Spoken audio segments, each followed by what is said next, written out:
Bab 011, aku berbeda sendiri. Pak, sesuai yang Anda inginkan. Nyonya Inggit yang akan membuat desai gaun pengantin Anda, ungkap Pak Galuh, sekretaris pribadi nenek. Beliau yang akan menyiapkan seluruh rangkaian pesta pernikahan Barata. Sedang pengantin prianya malah rebahan santai di pinggir kolam renang. Baginya ini bukan pernikahan impian. Masa bodoh hasilnya akan seperti apa? Barata hanya tinggal melakukan peran. Berita soal pernikahanku udah diumumin. Barata memperbaiki kacamata hitamnya. Sudah, Pak. Seluruh pejabat tinggi perusahaan dan para staf sudah mengetahui dari informasi yang minta Nyonya besar sebarkan, jawab Pak Galuh masih berdiri di samping Barata. Sedang Barata sendiri mengambil gelas di meja kecil samping kursi santainya. Gimana tanggapan mereka? Selamat. Hanya itu jawaban Pak Galuh. Jelas Barata langsung menurunkan kacamatanya. Apalagi? Hanya itu, Pak. Mereka turut senang atas berita tersebut. Bahkan Pak Galuh harus menambah bagian itu agar Barata tak kecewa. Intinya dalam perusahaan tak ada yang peduli dengan kabarnya. Mereka gak gosipin aku yang bakalan nikah sama pembantunya nenek. Barata merasa heran. Sedang Pak Galuh hanya menggelengkan kepala. Ah sial, mereka kenapa garing banget? Kalau sampai ke telinga ibu-ibu Indonesia, pasti sampai dibicarakan di gerobak sayur ini. Galuh hanya melengkungkan senyum mendengar jawaban Barata. Orang-orang perusahaan terlalu banyak kerja. Bilang sama bahasa, kali-kali suruh mereka liburan sana. Barata menaikkan kembali kacamatanya. Dia merasa harga diri kini tengah terluka. Saat menyebalkan ini pun, dia melihat Koyu datang membawa mobil-mobilan. Papa, main, ajak Koyu. Barata benci mendengar kata papa. Sejak kecil dia sendiri kehilangan sosok itu dan kini sekonyong-konyong anak orang memanggilnya begitu. Mama kamu kemana? Tegur Barata. Koyu mau main, papa. Anak itu memegang lengan Barata. Sedang pria yang dia harapkan bisa memberikan kasih sayang malah mengeluarkan suara decakan dalam mulut. Dengar, ya, kamu kalau manggil papa depan nenek aja. Kalau nenek gak ada, panggil om. Aku ini bukan papa kamu. Ngerti? Omel Barata sambil melotot. Jelas Koyu merasa takut dibuatnya. Anak itu langsung lari meninggalkan tempat. Barata merasa lega bisa kembali bersantai. Pak, kalau sampai anak tadi menangis dan mengadu pada Nyonya besar, pasti Anda akan terkena masalah, saran Pak Galuh. Tinggal bilang maaf. Lagian aku ini cucunya nenek. Masa dia tega marahin aku demi anak pembantu? Barata menyimpan kembali gelas minumannya. Hari ini matahari bersinar cerah. Tidak terlalu terik pula karena sesekali ada awan lembut yang meneduhkan. Ada lagi, Pak Galuh. Tuan Bahasa ingin Anda besok ke rumahnya. Beliau bilang ada yang perlu dibahas. Selebihnya tidak ada. Pak Galuh memeriksa kembali catatan dan memang benar, jadwal kebanyakan tentang nenek. Kenapa dia gak nelepon langsung? Malah lewat sekretaris nenek lagi. Emang mau ngomongin apa? Palingan juga ngajak main golf. Barata selalu menganggap mudah banyak hal. Mungkin karena dia tak punya banyak beban. Bahkan saat kuliah dan ujian pun. Yang penting ikut. Terserah akan lulus atau tidak. Tiba-tiba ponsel Pak Galuh berdering. Tak tahu siapa yang menelepon. Pak, saya izin angkat teleponnya dulu, pamit pria itu. Merasa puas bersantai dan berenang, Barata masuk ke dalam rumah. Dia menjinjing kimono dengan tangan sehingga tubuhnya hanya tertutup celana renang. Barata seret pintu kaca yang menjadi batas ruang olahraga dengan kolam renang.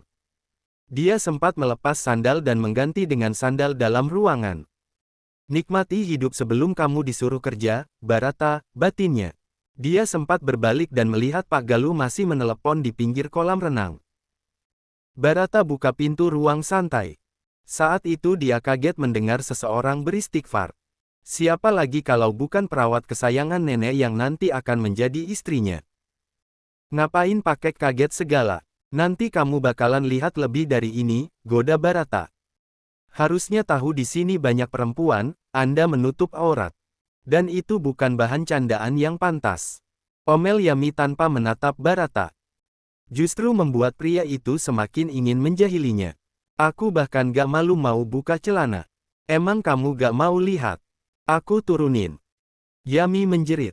Dia lari ke lantai atas sambil membawa nampan. Dasar perempuan, sok suci. Emang dulu waktu bikin anak gak lihat badan bapak anaknya. Sindir Barata. Keesokan harinya, Barata datang ke rumah kakak pertamanya. Sasha, istri Bahasa menyambut di depan teras. Kamu makin tua aja, Barat, ledek wanita itu. Bukannya kebalik. Mana Tuan Bahasa Elias? Dia malah gak nyambut aku. Barata cium punggung tangan Sasha. Dia nunggu di ruang keluarga. Baginda udah datang lebih dulu, jawab Sasha. Lekas Barata masuk ke dalam diikuti Sasha. Awalnya dia pikir kedua kakaknya itu hanya sebatas bercanda mengajak bertemu. Nyatanya ketika pintu terbuka, dia merasakan atmosfer dingin. Sepertinya pembicaraan ini serius. Ada apa? Tanya Barata. Bahasa menunjuk sofa di depannya. Di sana kini Barata duduk. Kamu harus terlibat dalam hal ini. Gimanapun kamu juga anaknya papa dan mama. Tentu kamu punya tanggung jawab yang sama dengan kita. Apalagi kamu mau menikah, tegas Bahasa. Wajahnya terlihat kusut. Apa itu? Barata menyandarkan punggung ke sandaran sofa. Baginda dan Bahasa saling tatap. Papa menuliskan dalam wasiatnya. Meski kita ini cabang dari perusahaan asing, tetap tak ingin ada campur tangan orang asing dalam pimpinan tertinggi perusahaan. Barata mengangguk, sok mengerti. Tapi, Om malah ingin membukakan kesempatan orang asing menjadi general manager di perusahaan kita. Posisi itu akan segera ditinggalkan Pak Aji. Aku mau kamu ambil alih jabatan itu, saran Bahasa. Mana ada yang setuju, sanggah Bahasa. Aku dan orang di pihak kita akan dukung. Cuman, kamu harus perlihatkan kinerja yang baik. Tunjukkan kalau kamu pantas disebut sebagai putra Argan Elias, jelas Bahasa. Sudah Barata duga ujungnya akan ke sana. Kakak gak dengar kalau aku mau nikah sama pembantu. Menurut kakak itu gak bakalan bikin mereka protes. Tekad Barata masih ingin menganggur hingga nenek tiada. Itu keputusan nenek. Aku gak bisa ikut campur dan masalah ini punya ranah yang berbeda. Toh, setelah kamu jadi general manager akan banyak orang berharap jadikan kamu suami atau menantu mereka. Terus manfaatnya buat aku apa? Aku yakin mereka gak akan biarin posisi istri kamu yang sekarang. Makanya, kamu fokus dengan tujuan kita ini kalau kedepannya kamu mau lepas juga dari perjodohan nenek, saran Bahasa. Barata mendengkus. Aku gak tertarik. Emang kalian gak bisa selesaikan sendiri apa? Cari aja GM lain. Ngapain harus nyusahin aku? Kamu CEO dan Baginda direktur. Mana mungkin kalian gak punya bawahan yang berpotensi, tolak Barata dengan santainya. Baginda langsung menarik kerah kemeja adiknya. Dengar, kami biarkan kamu bikin masalah selama ini meski tahu akan mencoreng muka kami berdua. Kami kasihan sama kamu, sayangnya itu malah jadi buah si malakama. Barata mencoba melepaskan diri. Namun, Baginda mengeluarkan seluruh tenaga. Udah cukup kamu santai dan habiskan banyak uang. Sekarang tanggung jawablah. Jangan jadi sampah buat keluarga sendiri. Ini impian papa, tegasnya. Barata mendorong Baginda hingga pria itu terhempas. Siapa kamu sampai ngatur hidupku? Emang selama ini aku minta makan sama kamu? Nenek yang nanggung semuanya karena keegoisan kalian. Tunjuk Barata. Tomorrow. Bab 012, Dua Hati yang Tak Menyatu. Berhenti bersikap seolah jadi korban, Barata. Baginda berdiri. Dia hendak ingin balas mendorong adiknya.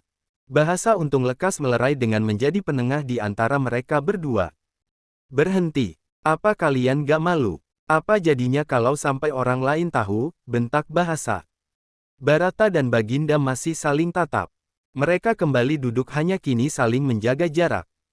Barat, aku tahu kata maafku sama Baginda gak akan cukup bikin kamu senang. Please, apa kamu gak sayang sama papa atau nenek? Kamu pikir harapan nenek dan papa gak sama? Bahasa masih mencoba menasihati Barata dengan lembut. Sebagai anak pertama dia memang jauh lebih pengertian. Aku pikirin dulu. Barata masih menjawab dengan ketus. Gak ada waktu untuk mikir Barat. Dengar, keputusan kamu akan berakibat ke banyak hal. Dimulai dengan staf perusahaan, bahkan keluarga Baginda. Kamu tahu sendiri gimana Om berusaha ingin menyingkirkan keluarga Annelies dari perusahaan karena dianggap punya dukungan terbesar untuk kita, jelas bahasa. Terus, General Manager baru akan ada di pihaknya. Dia akan mendapatkan lebih banyak suara untuk menentukan posisiku sebagai CEO. Andai aku lengser ke posisi direktur, segala kebijakan perusahaan akan dijalankan orangnya Om. Apa kemungkinan terburuk? Akhirnya Barata mulai terlihat tertarik dengan tujuan bahasa.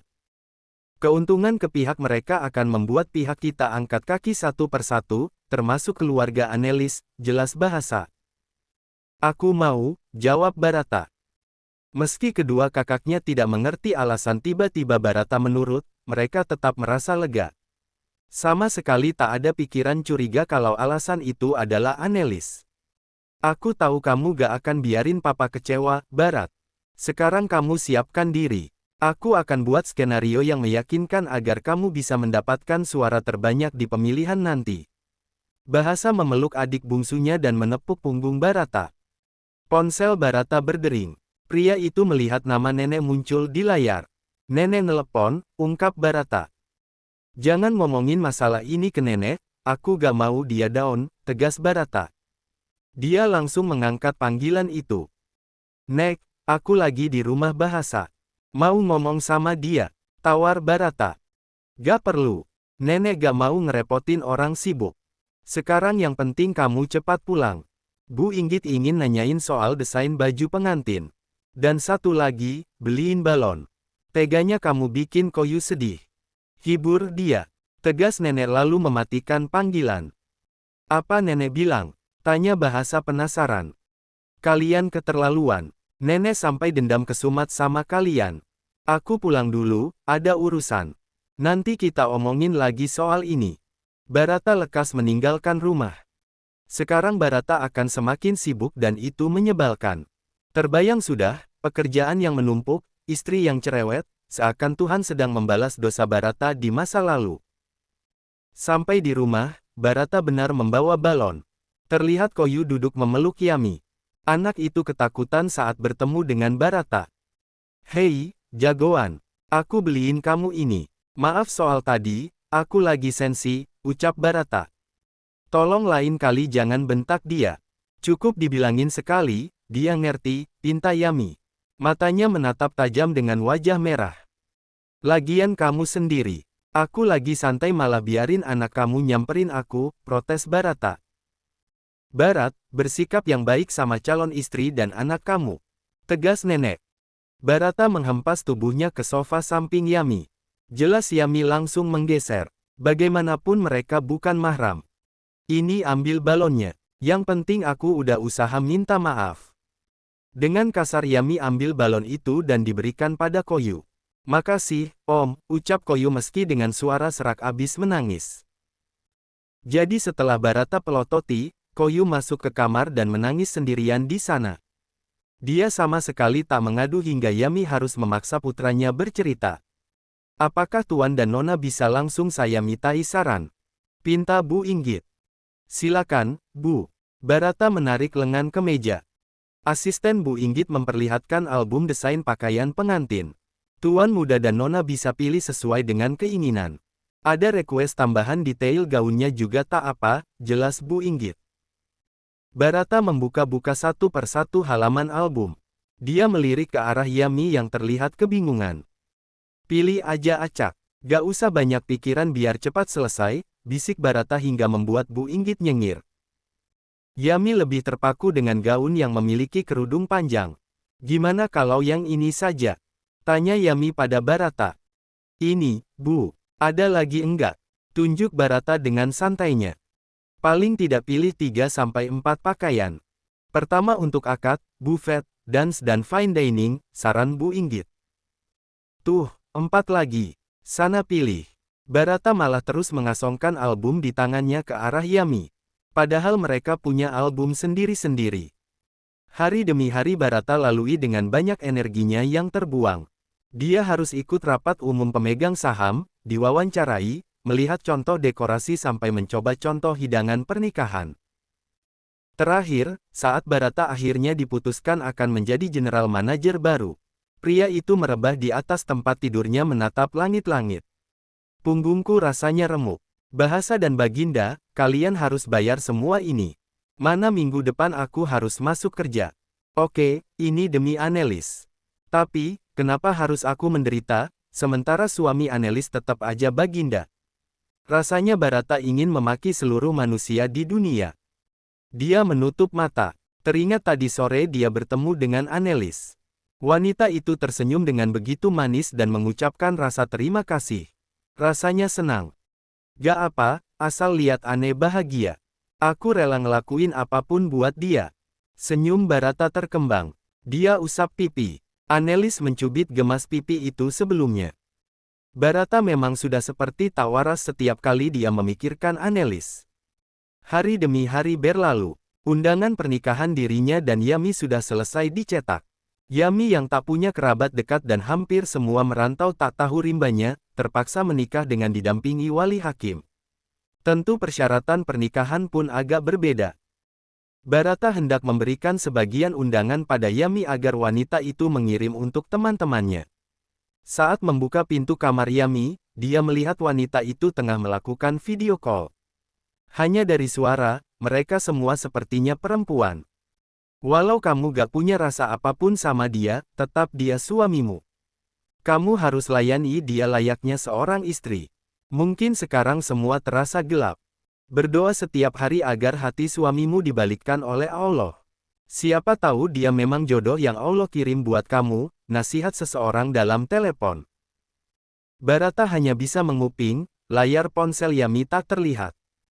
Yami duduk membelakangi pintu di lantai kamar dengan ponsel yang berdiri di atas tempat tidur dan ditahan dengan bantal agar berdiri. Aku akan coba, Ustazah. Walau berat. Apalagi dia juga gak suka aku dan Koyu. Aku pasrah saja nunggu dia ceraikan aku ke depannya, keluh Yami. Barata menunduk. Dia memang berencana melakukan itu dan Yami sendiri sepakat. Hanya saja kenapa sekarang Barata merasa bersalah. Andai mereka bercerai nanti, kemana wanita itu akan pergi dengan anaknya? Apa aku harus kasih dia jaminan uang biar bisa terusin hidup, ya? Batin Barata. Om. Suara anak kecil membuat Barata kaget setengah mati. Koyuza menangkap pria itu tengah berdiri menguping di balik pintu. The next day. Bab 013, Hidup yang mulai berubah. Yami melirik keluar kamar, Koyu masih berdiri di sana memegang gagang pintu. Gadis itu bingung, dia berdiri sambil memperbaiki kerudung takut ada rambut yang keluar. Pak Barat, reaksi kaget langsung Yami perlihatkan. Barata langsung berdeham. Pria itu menutupi kepanikan dengan wajah ketusnya. Kamu lagi gosipin aku, ya? Tegur Barata. Enggak, kok. Yakin Yami menggeleng. Dia hanya sedang curhat saja. Apa itu bisa masuk dalam rangka bergosip? Aku nguping dari sini. Jelas kamu bahas soal aku tadi. Emang siapa lagi calon suami kamu? Barata tetap pada pendiriannya. Sedang Yami berkacak pinggang. Dia heran dengan pria di depannya itu. Bisa-bisa marah tanpa sebab. Kenapa Anda menguping pembicaraan saya? Itu tidak sopan, kan? Tegur Yami langsung memberikan ultimatum. Bibir Barata terkatup, bulatan matanya beralih ke sisi lain. Justru Yami semakin jelas melihat betapa groginya pria itu sekarang karena tertangkap basah. Aku mau anterin ini aja. Kamu bisa undang teman kamu nanti. Oh iya, aku mungkin akan sibuk kerja. Jadi persiapan pernikahan kamu aja yang urus. Terserah, aku gak akan protes. Lagian itu pernikahan kamu. Barata memberikan satu ikat undangan pada Yami. Lekas Yami ambil kartu itu. Baik warna dan bentuknya sangat cantik. Dulu, Yami pikir akan menikah dengan sederhana. Undangan dari kertas tipis, gaun hasil sewaan, musik hanya dari sound dan makanan hasil gotong royong warga sekitar. Rupanya tak begitu. Semua serba mewah hingga menghabiskan uang ratusan juta. Nenek benar ingin pernikahan yang besar untuk cucu kesayangannya. Sayang, pernikahan itu entah dibangun di atas fondasi macam apa. Yang jelas Yami tak bisa melihat masa depan dengan jelas. Pernikahan kita, Pak. Karena yang akan duduk di pelaminan itu kita berdua, jawab Yami meski dengan suara lemah. Barata tak mampu berkilah. Ucapan wanita itu ada benarnya juga. Yami, aku tahu mungkin ini sulit. Apalagi kamu pasti takut dengan dosa. Aku juga gak bisa egois, tapi aku gak bisa jadi suami yang kamu mau. Limpahkan saja dosa ini buatku. Anggap kamu hanya menolong. Barata menekan ujung jemari kakinya ke lantai. Dia masukkan kedua tangan ke dalam saku celana. Pengadilan Allah dan manusia beda, Pak. Karena Allah tahu apa yang tersimpan dalam hati manusia meskipun manusia itu sudah melupakannya sekalipun. Tapi, terima kasih banyak. Setidaknya sudah menerima saya di rumah ini. Yami mengajak Koyu untuk masuk ke dalam kamar. Selamat malam, Pak. Wanita itu menutup pintu kamarnya. Om, pergi. Tanya Koyu. Yami mengangguk. Untung saja dia sudah matikan panggilan. Koyu waktunya tidur. Nenek juga udah tidur, ajak Yami. Koyu langsung naik ke atas tempat tidur. Namun, karena terlalu tinggi dia harus memanjat. Spray yang lembut membuat anak itu merosot kembali. Koyu dan Yami sama-sama tertawa. Sini, Uma bantu. Yami naikkan Koyu ke atas tempat tidur. Koyu berbaring mengenakan selimut hingga ke leher. Uma, Koyu boleh punya papa Agi. Setiap kali Koyu menyebut kata papa, rasanya hati Yami sakit. Anak itu tak tahu seperti apa bobroknya manusia yang harusnya dia panggil papa. Jangankan bertanggung jawab menafkahi, mencari Nala saja tidak pernah. Yami pernah pergi ke kosan Nala. Dia bertanya tentang kekasih Nala di kampus. Tak satu pun orang yang tahu. Bahkan wanita yang terakhir Yami temui saat ke sana pun bilang pacar Nala sering tak ketahuan kapan datang dan pergi. Pria yang lihai. Yami berbaring di samping Koyu. Diusap rambut anak itu. Koyu, Uma kadang takut kamu terkena karma papamu sendiri. Apalagi kalau sampai tanpa sengaja berjodoh dengan adik atau kakak sendiri. Meski Yami tahu Allah Maha Pemaaf, tetap saja sebagai manusia biasa dia merasa khawatir. Nauzubillah min zalik, ya Allah. Kini Koyu adalah anakku. Aku mohon dengan ibadahku jauhkan anak ini dari karma orang tuanya. Bukankah dia lahir dalam keadaan suci? Batin Yami. Tanpa sadar, air matanya menetes hingga ke kening sang putra. Uma, napa nangis? Tanya Koyu dengan suara serak meski dia sudah mengantuk. Mendengar pertanyaan itu, Yami kaget. Dia langsung mengalihkan pandangan pada Koyu. Mata Uma perih, nak. Kelilipan. Kayaknya emang harus cepat tidur, ya. Mau Uma bacakan surah apa? Tawar Yami. Al-Ikhlas, jawab Koyu dengan lantang.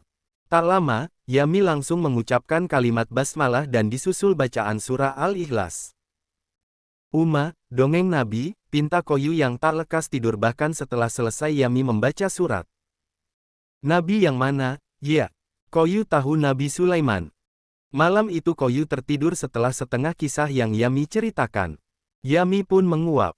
Dia ikut mengantuk dan langsung terbaring di samping Koyu. Azan subuh berkumandang. Yami bangun dan kaget karena tak sempat salat malam. Dia beristighfar, kemudian lekas pergi ke kamar mandi di luar. Selesai mandi, Yami langsung membangunkan Koyu dan minta anak itu untuk pergi berwudu. Tentu Yami belum tega memandikan Koyu sepagi ini. Lagi pula Koyu sudah tidak ngompol lagi. Uma, nenek salat juga. Koyu bertanya saat Yami kenakan dia sarung. Abis salat, kita bangunkan nenek sekalian kita baca Al-Quran, ya. Ajak Yami. Selesai salat dan keluar kamar, dia mencium bau masakan di dapur. Bilala tengah siap memasak untuk pembantu di rumah ini. Sedang makanan nenek dan Barata khusus diantar oleh catering. Wangi banget, Bi, puji Yami. Iya, Non. Nanti makan sama-sama, ya. Ajak Bilala. Yami kaget mendengar panggilan wanita itu padanya. Panggil Yami aja kayak biasa, Bi. Aku bukan siapa-siapa di rumah ini, pinta Yami. Jangan, Non. Kemarin aja saya keceplosan dimarahin tuan muda. Katanya gak sopan. Soalnya Nona akan nikah sama tuan, jelas Bilala. Keadaan ini semakin membuat Yami tidak nyaman. Di sini dia dekat dengan para pembantu, dia takut mereka menjauh karena posisi Yami sekarang. Aku bangunin nenek dulu, ya. Satu lagi, kalau gak ada tuan muda, panggil aja Yami, pinta wanita itu. Koyu menarik tangan Yami. Dia seperti tak sabar untuk bertemu dengan nenek. Sampai dia tangga, Yami kaget melihat Barata sudah keluar dari kamar. Biasanya juga pria itu masuk angkatan siang. Bapak mau kemana pagi-pagi? Tanya Yami heran. Barata tersenyum licik. Kamu sekarang udah mulai posesif sama calon suami, ledeknya. Mata Yami mendelik. Harusnya saya gak perlu tanya. Sambil mendengkus, Yami mengetuk kamar nenek. Nenekku masih ngantuk mungkin.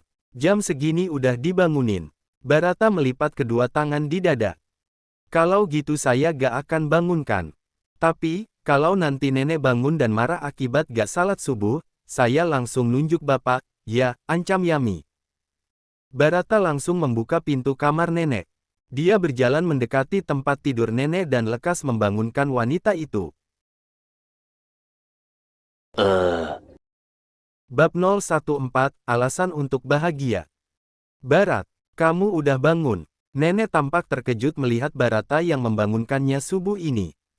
Sedang Yami masih menunggu di depan pintu, menunggu diizinkan masuk.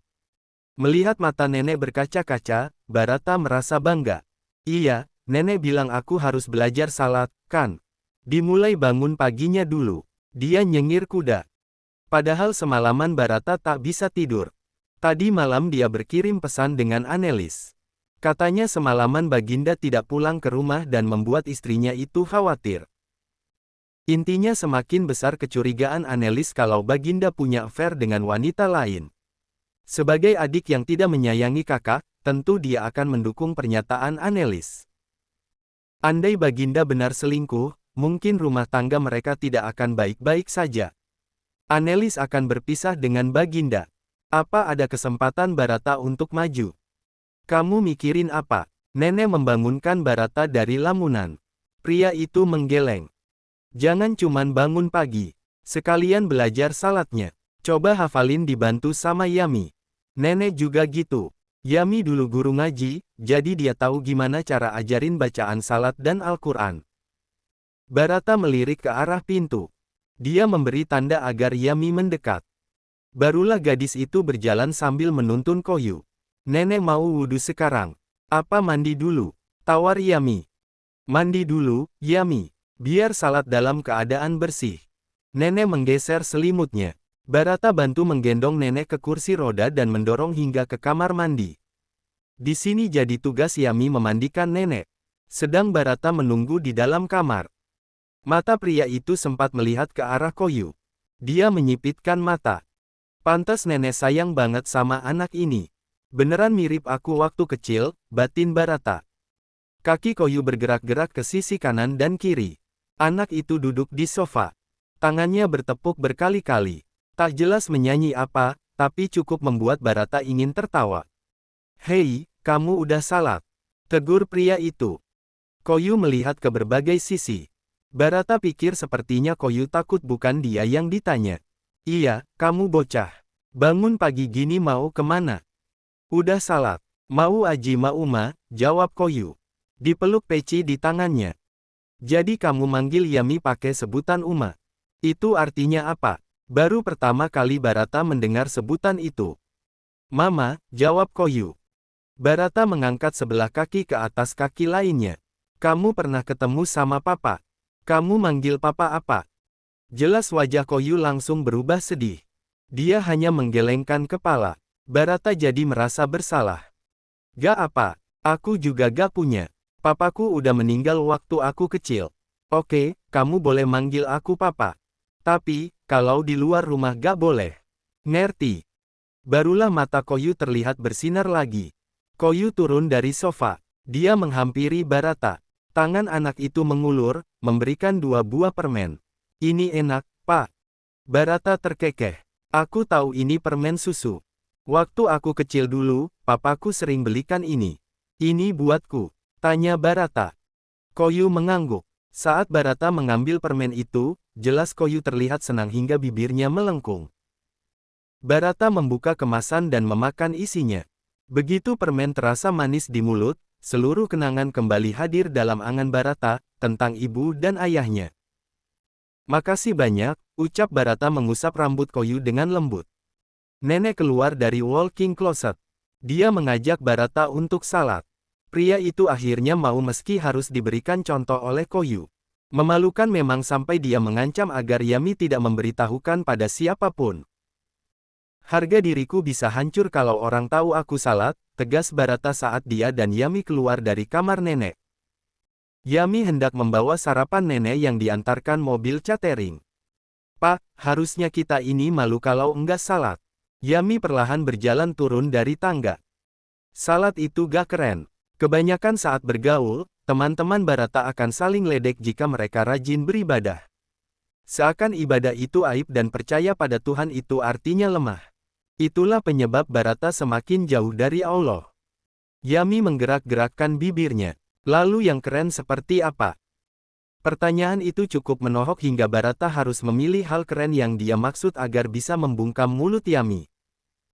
Punya banyak uang, clubbing, jalanin hobi yang lagi ngetren, punya cewek cantik, dan apa itu bikin Bapak bahagia? Pernah gak Bapak stres atau mungkin depresi? Yami langsung menekan tepat di tengah ulu hati Barata. Pernah selama melakukan itu Bapak tidak menangis? Kalau ada masalah di rumah yang bikin aku sedih, aku tinggal pergi ke klub dan happy lagi, jawab Barata. Dan sedih lagi. Kali ini Yami benar-benar membuat Barata merasa beku. Iya, dalam hati Barata tak pernah menemukan seperti apa bentuk kebahagiaan itu. Dia hanya anggap bahagia sebatas tertawa. Nyatanya, tawa itu tak menghempaskan tangisan yang terkubur dalam hati. Ada satu kata dalam hidup ini yang hanya bisa diajarkan agama, ikhlas. Dan ikhlas itu yang membuat kita tidak perlu mencari alasan untuk bahagia dan lari dari kesedihan. Meski jadi miskin. Kali ini kalimat Yami terpotong. Agama gak akan menolong kamu kalau kelaparan, balas Barata. Dan uang tidak akan menolong Bapak dari kekosongan diri. Masalah lapar dan tidak, yang aku rasakan Allah selalu memberikan rezeki. Dan kadang tanpa disangka, matematika ala lebih banyak perkalian daripada pembagian dan pengurangan. Maksudnya, insya Allah, ada amil zakat tempat aku meminta jika tak ada sesuap pun makanan. Dan Allah berikan aku tenaga untuk ikhtiar sebelumnya. Tapi hati yang kosong, kemana harus mencari cahaya untuk mengisi? Tak ada jawaban pasti. Barata bingung, kenapa bisa wanita itu begitu bijak? Oke, dia masih ingin menghakimi Yami akan keberadaan Koyu. Hanya saja, wanita itu kini bisa begitu bijak seakan kesalahannya yang dulu menjadi ujian naik tingkat. Namun, Barata tetap ada di sana. Dia tak pernah maju, bahkan lebih banyak mundur. Tanpa sadar mereka sudah sampai depan pintu. Yami buka sebelah daun pintu rumah itu. Seorang petugas catering sudah berdiri di sana. Ini untuk sarapan dan makan siang, Bu. Sore nanti akan dikirim sekitar pukul 2. Yami harus menandatangani invoice tanda makanan sudah diterima. Makasih banyak, Pak. Barata masih memperhatikan apa yang Yami lakukan. Harusnya nenek sewa koki pribadi. Nenek suka hasil masakan di catering ini. Pernah minta salah satu pegawainya kerja di sini, katanya nenek beda. Jadi tetap pesan di tempat yang sama, jelas Yami sambil membawa makanan ke dapur untuk dihangatkan di microwave. Makanan itu nanti akan dipindahkan ke piring saji sebelum dia bawa ke ruang makan dekat kolam renang. Yami, selama aku gak ada. Nenek pernah kelihatan sedih banget. Kamu bilang aja sama aku. Gak mungkin tiba-tiba nenek larang bahasa dan Baginda ke sini, kan? Tanya Barata penasaran. Они мыли их так себе. Они размазюкивали просто грязь, и все.